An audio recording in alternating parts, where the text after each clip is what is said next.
किसी का दिल जीतना है तो उसे हथौड़ा बनकर जोर जबरदस्ती से नहीं जीता जा सकता, बल्कि चाबी की तरह उसके दिल में उतरकर जीता जाता है। जीवन में कई बार ऐसी परिस्थितियां आती है जब हमारे सामने हथौड़ा या चाबी बनने का विकल्प होता है। किसी का दिल जीतना है तो उसे हथौड़ा बनकर जोर जबरदस्ती से नहीं जीता जा सकता, बल्कि चाबी की तरह उसके दिल में उतरकर जीता जाता है। इसी प्रकार किसी से कोई काम करवाना है तो डरा धमका कर और जबरदस्ती दबाव डालकर भी काम करवाया जा सकता है, लेकिन ऐसे में कार्य के प्रति उत्साह और समर्पण भावना नगण्य रहेगी। यदि किसी के दिल में कार्य के प्रति समर्पण भावना जागृत कर उसे उत्साहित कर कार्य करवाया जाए तो कार्य मन लगाकर और समर्पण से किया जाएगा और ऐसे में कार्य बेहतर होगा और परिणाम भी बेहतर प्राप्त होगा। शहर की पुरानी बस्ती में ताले की एक दुकान थी। उस दुकान में ढेर सारे ताले चाबी थे। लोग ताले खरीदने वहां आते। कभी कभी मुख्य चाबी गुम हो जाने पर डुप्लीकेट चाबी बनवाने भी उस दुकान पर आते। उसी दुकान में कोने में एक मजबूत हथौड़ा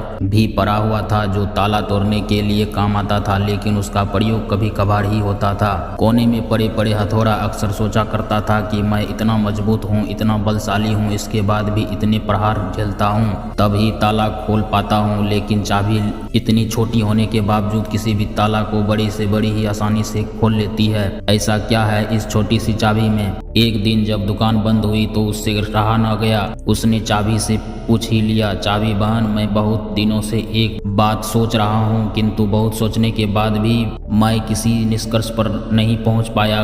क्या तुम मेरे एक सवाल का जवाब देकर मुझे निष्कर्ष तक पहुँचने में मदद कर सकती हो? पूछो भाई।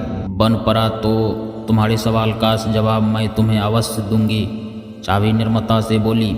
बहन, तुम में ऐसी क्या खास बात है कि तुम इतनी छोटी होने पर भी हर प्रकार के ताले, चाहे वह कितना मजबूत हो या जिद्दी क्यों न हो, बड़ी आसानी से खोल लेती हो, जबकि मैं तुमसे बहुत बड़ा, बलशाली और शक्तिशाली होने के बावजूद ऐसा नहीं कर पाता। मुझसे ताला खोलने में बहुत मेहनत लगती है और कई बार प्रयास करने के बाद ही ताला टूटता है। चाबी मुस्कुराई और बोली, बहुत ही साधारण सी बात है हथौड़े भाई, तुम ताले पर प्रहार करते हो, इस तरह तुम उस पर बल का प्रयोग करते हो और खोलने के प्रयास में उसे चोट पहुंचाते हो। ऐसे में ताला खुलता नहीं बल्कि टूट जाता है, जबकि मैं बिना बल का प्रयोग किए और ताले को चोट पहुंचाए बगैर उसके अंतर्मन में उतर जाती हूँ, इसलिए मेरे निवेदन पर ताला तुरंत खुल जाता है। कहानी अगर पसंद आया हो दोस्तों तो लाइक, सब्सक्राइब एंड शेयर जरूर करें।